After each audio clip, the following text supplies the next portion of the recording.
ఒక గ్రామ పాఠశాలలో రమేష్ అనే బాలుడు ఉండేవాడు. అతను చదువులో అంత బాగోలేడు, కాని ప్రతిరోజూ సత్యంగా, కష్టపడి చదవడానికి ప్రయత్నించేవాడు. క్లాస్లోని టాపర్ స్టూడెంట్లు ఎప్పుడూ అతనిపై నవ్వుతూ ఉండేవారు.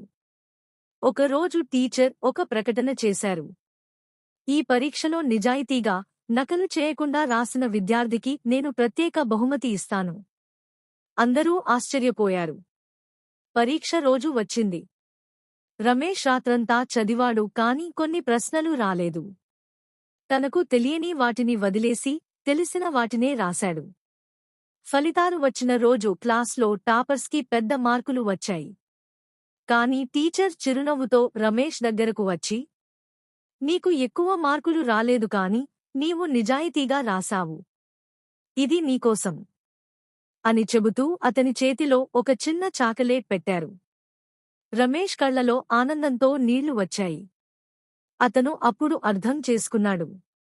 విజయం అంటే ఎక్కువ మార్కులు కాదు, మన మనసు సత్యంగా ఉండటం. కొన్ని సంవత్సరాల తర్వాత రమేష్ అదే పాఠశాలలో టీచర్గా చేరాడు. తన విద్యార్థులకు అదే పాఠం నేర్పుతుండేవాడు. ప్రయత్నం ఆపకండి, నిజాయితీని విడిచిపెట్టకండి.